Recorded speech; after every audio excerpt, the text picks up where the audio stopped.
Amen, amen. Maaari na po tayo magsipagupo. Welcome po muli. Alam niyo po, napakaganda ng topic natin ngayon. Walking in the way God has made. Yung mga naka-attend last year ng anniversary, naalala niyo po ba yung topic nun?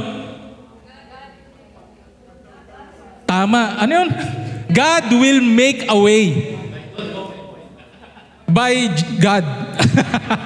God will make a way. Mula sa hango sa Exodus chapter 14 nung hinati ni Lord sa pamamagitan ni Moses yung dagat para makatawid yung mga Israelita. Ang ganda nun. At ngayon, ang topic naman natin is walking in the way God has made. Yung hinati yun ni Moses, sa pamamagitan ni Moses, na Diyos ang gumawa. That is in the Old Testament. Pero sinabi ni Kristo pagdating sa New Testament, hindi yung way na yan ang dinadaanan ng gustong tukuyin ng Diyos. Ang gusto niyang tukuyin, si Kristo, na siya yung daan. Siya na yung daan. Kaya dadaan ka, wala ka ibang dadaanan kung hindi sa pamamagitan na ni Kristo, because sabi ni Kristo, I am the way, the truth, and the life. Now, walking in the way. So, ang tanong, where is that way? So alam na natin na ito ay kay Kristo. Pero ano pa yung sinasabi sa Matthew chapter 7, yung sa Sermon of the Mount, nung nangangaral si Kristo sa mga disciples niya at marami pang ibang nakakapakinig. Ano ba yung sabi niya ron? Sa Matthew chapter 7, verse 13 and 14, sabi niya, pumasok kayo sa makipot na pintuan, sapagkat maluwag ang pintuan at malapad ang daan papunta sa kapahamakan. At ito ang dinaraanan ng marami. Ngunit makipot ang pintuan at makitid ang daan papunta sa buhay at kakaunti ang nakadaraan doon. Amen.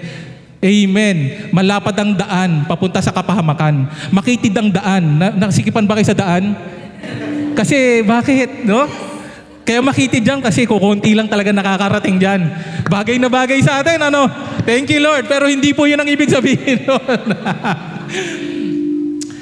Nung sinabit po ito ni Kristo, ang kaharap niya, yung mga disciples niya at marami pang iba, hindi nila 100% maunawaan. Hinahanap nila, nasan ba yung daan na to? Bakit hindi natin makita? Nung si Kristo, the night bago siya ipako sa krus, pinagtapat niya ito sa kanyang mga alagad. Yung piling mga alagad niya nakasama niya ng huling hapunan. Ang sabi niya, sa John chapter 14, huling mga habilin niya, sabi niya, Jesus said to them, I am the way. Yung hinahanap niya, sinasabi niyang daan, dito nilinaw niya na. Ako ang daan, sabi niya, and the truth and the life. No one comes to the Father except through me. Kaya napaka-importante na alam natin yung daan na dadaanan natin at kung saan yung daan na yun. Ito yun, si Kristo. That's why our topic for today is walking in the way God has made. Amen. Hallelujah. Ang tanong, how should we walk in the way God has made? Paano ba natin lalakaran yung sinasabi ni Lord na ako ang daan patungo sa buhay? Paano ba? Paano ba natin ito dadaanan? May 3 puntos lang tayo, mabilis lang to. At syempre, lumalamig na yung mga pagkain para masulit natin. Mabilis lang to, 3 puntos lang. Number 1, paano natin to gagawin para magawa natin pinapagawa ng Diyos? Walk boldly. Huwag na tayong mahiya. Alam niyo po, nakakalungkot, no? Ngayon, parang kalat na kalat sa social media yung issue about sa Christianity, sa pagkakamali or I'm not sure kung talagang pagkakamali o yung way he say it, pero naging intriga na ang na-judge yung buong Kristyanismo. So dahil dyan, nagiging mahiyain na tayo ngayon dahil nagkakaroon ng persecution ang mga Christian. Pero dapat walk boldly. Ipaalam natin na tayo ay Kristiyano. Amen. Pangalawa, as we walk boldly, we bring others. Amen. Huwag kang maglalakad mag-isa. Pag nadapa ka, walang mag-aakay sa'yo. Mas maganda kung may kasama ka, may mag-aakay sa'yo. Pag nadapa ka. Pag nadapa kayong dalawa, at least dalawa kayong magkasama, nadapa ka din, pare sa'yo. Joking aside, mas madali pag may kasama. Amen. Siyempre, you walk boldly. You bring others with you. Hindi natatapos doon. Dapat finish strong. Amen. Ang lahat ng Kristiyano dapat Pag natapos ang labanan na ito, is strong, finish strong, na matatag sa Panginoon. Hindi yung nanlalamig, hindi nawala sa Panginoon, inaasahan nila pupunta sila sa langit kahit nawala sila sa Panginoon. No? We should all finish strong. Hindi lang sa ngayon na mainit tayo sa Panginoon, dahil patuloy habang tumatagal lalo tayong umiinit sa Panginoon. Bilisan na lang natin. Point number 1, walk boldly. Ito yung verse natin. So verse 16. Now the 11 disciples went to Galilee, to the mountain to which Jesus had directed them, and when they saw Him, they worshiped Him, but some doubted. Pumunta ang 11 alagad sa Galilea, sa bundok na sinabi sa kanila ni Jesus. Nang makita nila si Jesus, siya ay sinamba nila. Subalit, may ilan sa kanilang nag-alinlangan. May ilang nag-alinlangan. So, what is happening here? Ano ba yung sitwasyon na to leading to Matthew chapter 28? Chapter 28 ito yung huling passage sa Matthew. Yung senaryo rito, nung inaresto si Kristo nung gabing yun, hindi na dumaan ng due process. Ang dapat ang due process during their time, pinakamabilis 1 linggo. Usually umaabot ng months. Pero ito, pagdating kay Kristo, isang gabi lang kinabukasan, bitay na siya. Ganun po ang na-experience ni Christ. Hindi dumaan ng due process. Tapos, during that time, inabandon siya ng mga alagad niya na kasama niya ng 3 taon. Inabandon siya, lahat sila nag-scatter. Alala niyo pa yung kwento? Babalikan natin yan sa Holy Week, malapit na. Tapos, pinako siya sa krus. Ang sabi niya, it is finished. Tetelestai, naganap na, nagawa niya na ang kanyang tungkulin during that time. At siya'y namatay. Inilibing, muling nabuhay. So you know the story. Nung muli siyang nabuhay, bumalik siya sa Galilee. Pero bago yon, yung huling habilin niya, nung gabing huling habilin niya, sabi niya sa mga alagad niya, pagbangon kong muli, kita-kita tayo sa Galilee, ha? Sinabi niya yon. Kung di ako nagkakamali sa Matthew 26, sinabi niya na, magkita-kita tayong muli sa Galilee. Tapos nung nabuhay na siyang muli, yung mga angel, sinabi nun sa mga disciple na nandun sa tomb, kasama sila Mary, wala rito yung hinahanap nyo. Nasaan? Nasa Galilee, tama. Kaya sabi sa kanila, pumunta kayo sa Galilee. Tapos yung si Kristo rin, nagpakita sa kanila, mauna na ako sa Galilee. Alam niyo na kung saan ako hahanapin, sumunod na lang kayo ron. 3 beses po siya nagkaroon ng invitation. Kaya nung pagdating nila sa Galilee, nakita nila si Kristo. Amen. Kaya balik tayo. The 11 disciples went to Galilee, kaya ito pumunta sila, to the mountain to which Jesus had directed them, and when they saw Him, ito po, they worship Him. Sinamba nila si Kristo. Pero, ito masakit, may mga ilang nagduda. The disciples worship Jesus, some doubted. Alam niyo po, hati ang opinion ng mga scholars dito. Hindi nila 100% matukoy kung yung 11 disciples lang ba talaga ang nandoon o kasama na rin dito yung 500 witnesses. Pero ang malinaw dito, worship nila si Jesus, pero may mga nagduda. Susundan natin. What can we learn from this? Yung doubt po na tinutukoy dito, ito po yung nag-waver, nag-hesitate, nagkaroon ng dalawang isip sa kanilang nasaksihan. Hindi po ibig sabihin hindi sila naniniwala. Yung doubt na to, hindi ibig sabihin hindi sila naniniwala. Katumbas nito, sa Matthew chapter 8, nung si Jesus, kinalm niya yung storm. Alam niyo, naalala niyo yung kwentong yun? Si Jesus natutulog sa bangka, samantalang lulubog na sila, ang lalaki ng alon. Ginising mga disciples si Kristo. Lord! Sabi niya ganun, Lord, nalulunod na tayo! Ganon. Habang si Jesus natutulog, nakaunan pa ata. Sabi niya, you of little faith. Ang liit ng pananampalataya nyo, kasama nyo ang Diyos. Susundan natin. Ganon din, nung pagdating dito sa Matthew chapter 14, nagpakain siya ng 5,000. Magagabi na nun. Sabi sa kanyang disciples niya, Lord, magagabi na. Hapon na. 4:00 na. Like our time. Ang daming tao. Lord, pauwiin mo na sila para bumili sila sa mga bayan-bayan. Wala tayong papakain dyan. Food ministry. Kasya ba? O pauwiin na natin?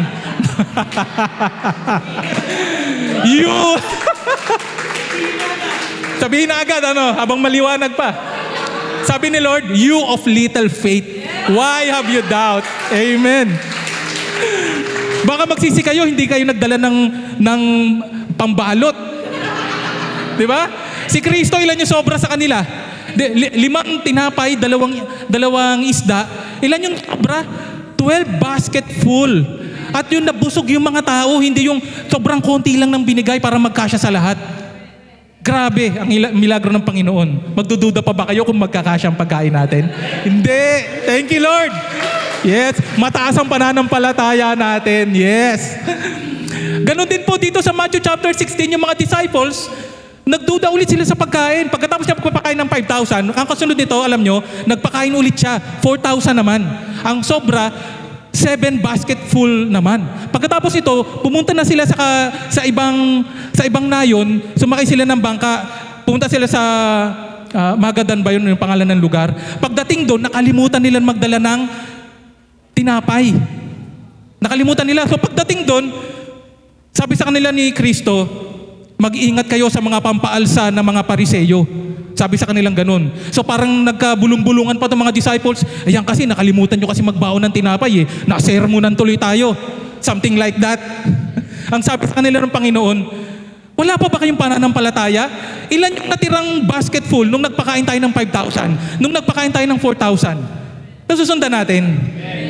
Ganun po ang gusto ng Panginoon. Huwag tayong mag-doubt. Napakaraming himalang pinakita niya. That's why we walk boldly. Kahit na may pagdududa, we walk boldly. Dahil ang ating Diyos na makapangyarihan ay makapangyarihan talaga. Amen. Hallelujah. Palakpakan po natin ang Panginoon. Let's give a clap offering to the Lord. Amen. Kaya ganun din tayo, no? Minsan nagdududa tayo sa sitwasyon. Lord, mag-i-start ako ng house church dito. Makikinig kaya sila sa akin? Lord, mag-anniversary kami. Pupunta kaya yung mga tao? Lord, marami kaming planong gawin. Pagkakatotoo kaya ang mga ito? Minsan na mayroon tayong mga ganyang doubt. Pag we focus sa sitwasyon, we focus sa mga paligid natin, we focus on ourselves, magkakaroon talaga tayo ng doubt. Focusing on situations produces doubts. Kung titingnan mo talaga yung nasa paligid mo, magdududa ka. Tingnan mo yung katabi mo. Huwag ka na magduda. Nasa Panginoon na yan. Amen. Focusing on Jesus. Kaya ang focus natin kay Kristo. Dahil kay Christ, focusing on Christ produces faith that moves mountain. Hallelujah. Pag nasa Panginoon ka, huwag ka na magduda. Magdududa ka sa paligid mo, pero ang titingnan natin, si Christ. Dahil kay Christ, walang pagdududa. Amen. Amen. Tuloy natin. Pagkatapos ito, di ba may mga pagdududa sila? And Jesus came to them and said to them, all authority in heaven and on earth has been given to me. Lumapit si Jesus at sinabi sa kanila, ibinigay na sa akin ang lahat ng kapangyarihan sa langit at sa lupa. Alam niyo po, in-underline ko rito yung word na lumapit si Jesus. Nasusundan niyo yung kwento. Winworship nila si Jesus, pero may mga nagduda. Anong ginawa ni Lord? Lumapit siya. Nagbigay siya ng kanyang huling habilin na napaka-importante. Hindi niya sinabing, yung mga nagdududa dyan, pwede na umuwi. Hindi niya sinabi yon. Susundan natin, no? Nababasa niya ang isip ng tao, pero hindi niya sinabi, yung mga nagdududa dyan na kakapusin ng... Hindi, wag na. Thank you, Lord. Thank you, Lord. Nasundan nyo, ganun yung pagmamahal ng Panginoon. Kahit may pagdududa ka, lalapitan ka niya. Susundan natin, grabe ang binigay ng Lord. Lumapit si Jesus sa kanila kahit na yung mga disciples ay may mga pagdududa. Kaya huwag ka na magduda.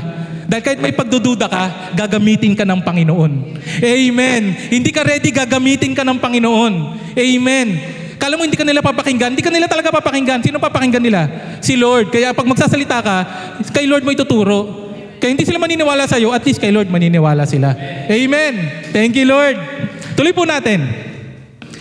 Ito po ang maganda. Yung sinabi niyang, all authority in heaven and on earth has been given to me. Ibinigay na sa akin ang lahat ng kapangyarihan sa langit at sa lupa. Yung authority po dito, in Greek, exousia, ibig sabihin ito, hindi lang pa sa authority na pwede niyang gawin.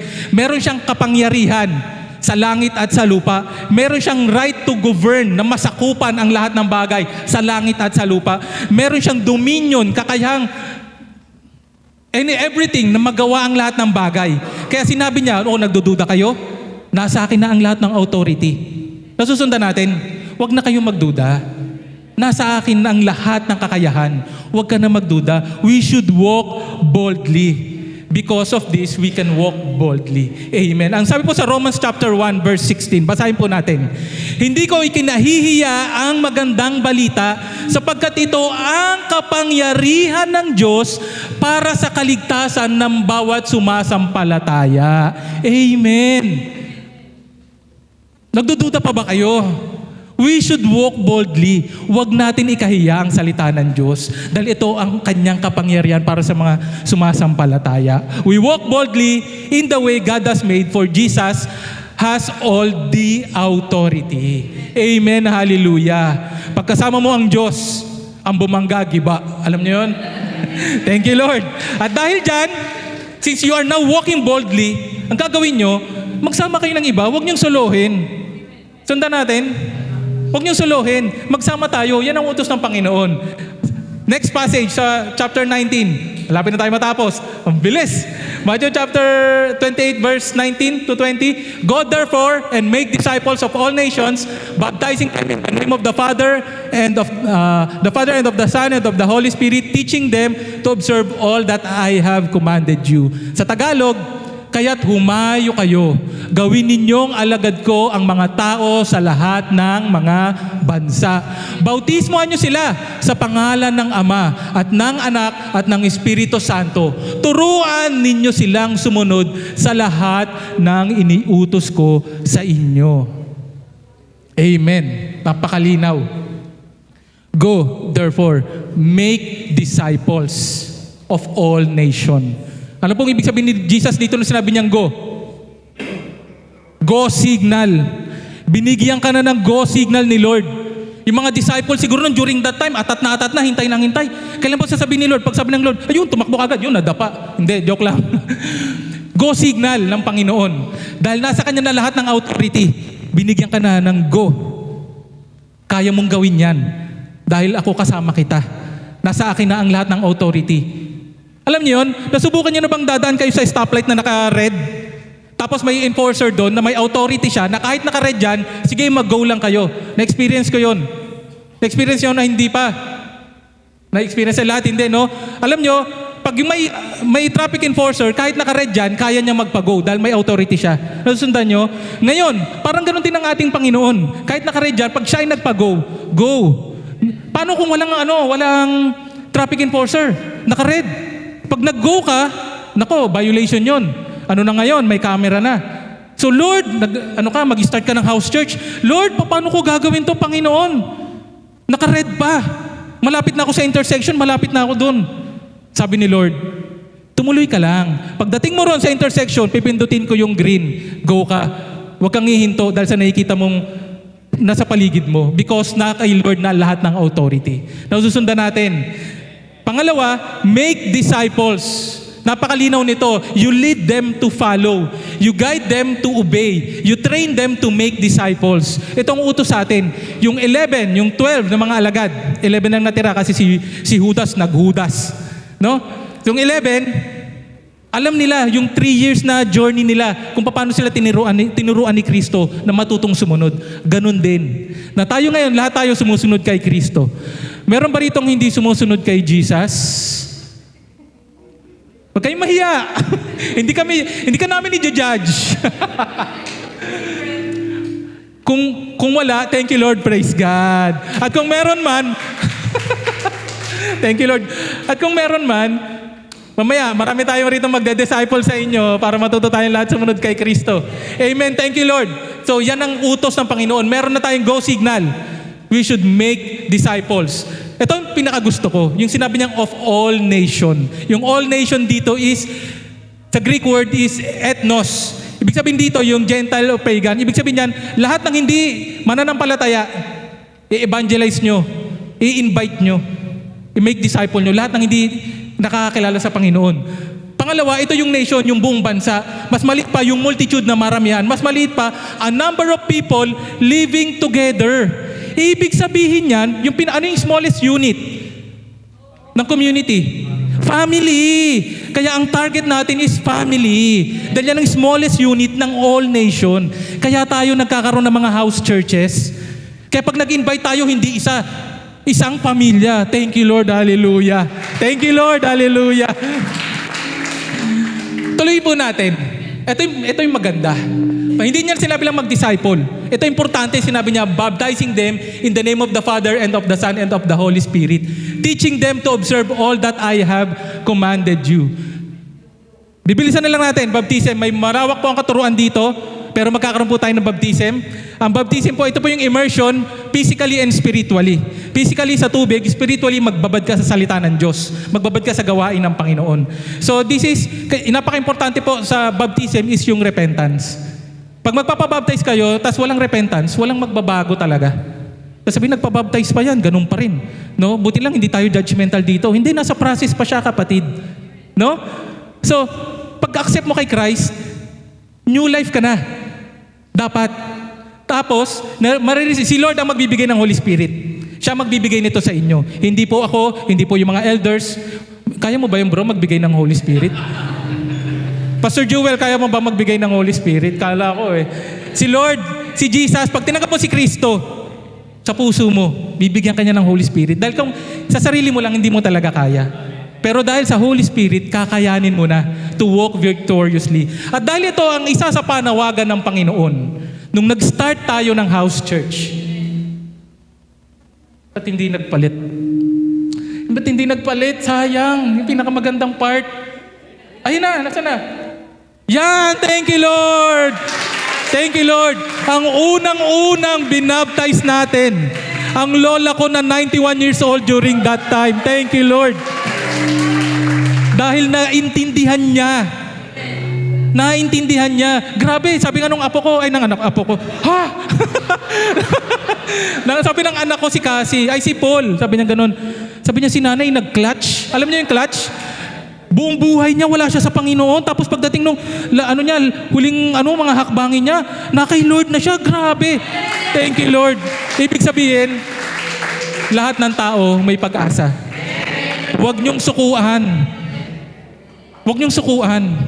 Lola ko 91 years old. Lumipas yung 90 years old. Pero may plano pa rin ng Diyos sa kanya. Amen. Hallelujah. Una siya. Pangalawa, nagkaroon ulit ng baptism. Naging 3 na ang nagpabaptize. Thank you, Lord. Within the same year, 2 po yung baptism natin. Sa kabutihan ng Panginoon. At pagkatapos niyan, 6 na ang sumunod na nagpabaptize. Thank you, Lord. Hallelujah. At pagkatapos niyan, 9 na ang nagpabaptize. Thank you, Lord. Hallelujah. Grabe talaga si Lord. Kaya magkakaroon po ulit tayo ng baptism sa May. It is a youth baptism. Pero yung mga hindi na po youth, pwede pong magpabaptize. Pag magpapabaptize kayo, libre. Libre langoy, libre kain, libre entrance, lahat libre. Ang saya maging nasa Panginoon. Amen. Hindi ka mag-change ng religion, mag-change ka ng buhay mo talaga as a whole. Sa Panginoon. Amen. Hallelujah. Sayang wala tayong tubig dito, no? Sayang. Pero thank you Lord, dahil ito isa sa mga panawagan niya. At ang utos niya, balik tayo. Ang utos niya, hindi lang yung baptism, na make disciples and baptizing them, teaching them. Tuturuan natin silang sumunod.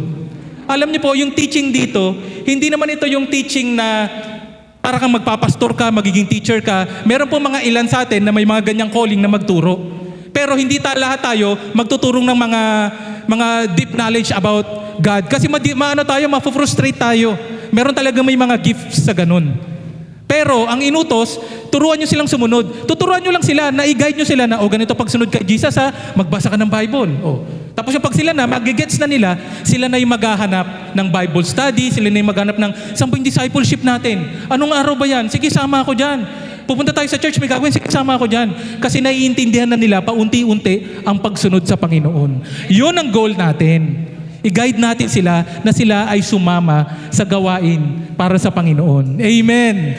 So let's go, make disciple, baptize, and teach them. Let's guide them. At dahil po dyan, dahil sa konsepto na ito na i-guide sila, yan po ang kauna-unahan nating house church sa Greenfields.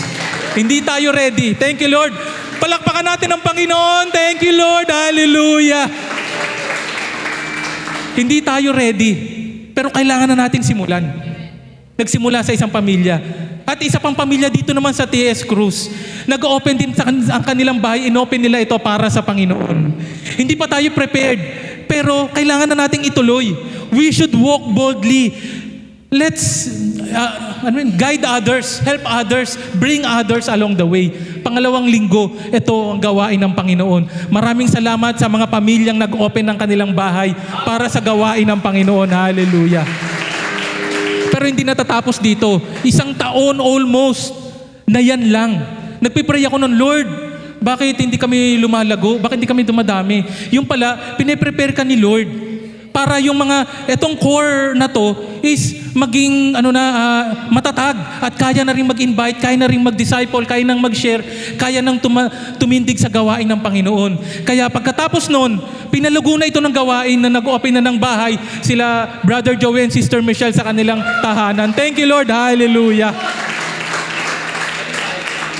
Ang konti lang natin pero si Lord ang nagpadami.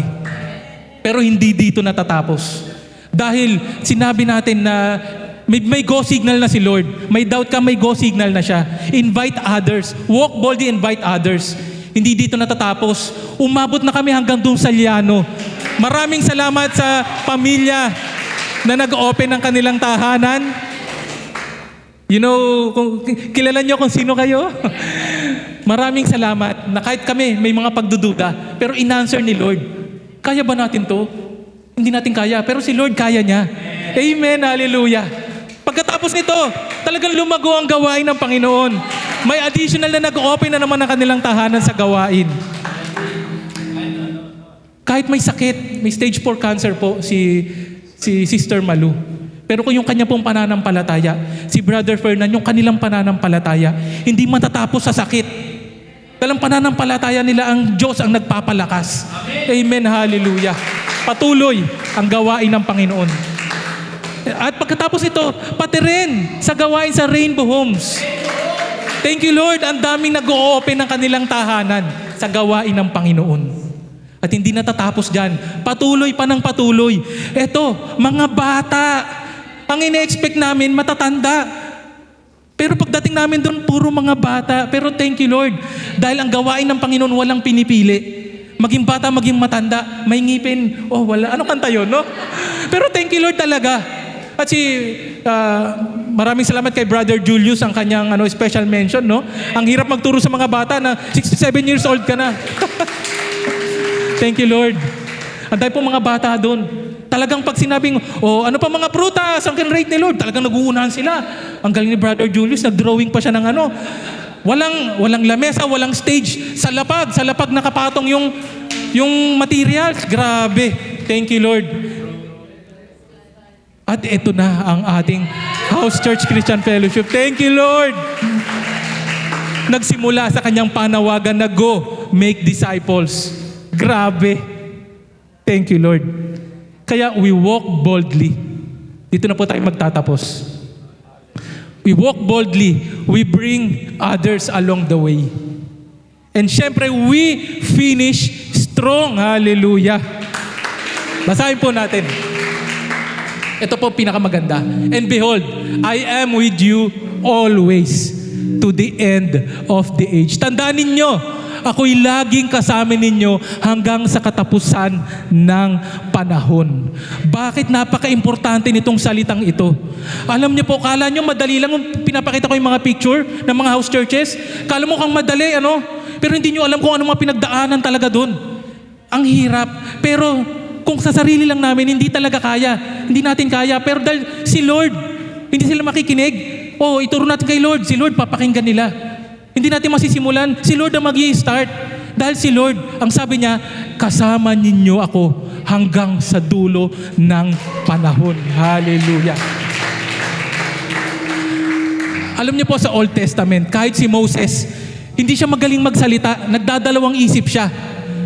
Pero ang sabi sa kanya ng Panginoon, I will be with you. I will be with your mouth and teach you what shall you speak. Ang Diyos ang magsasalita.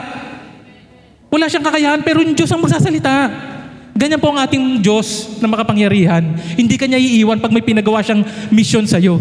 Kaya we should walk boldly. Let's bring others. Mag-start na tayo ng house church sa inyong lugar.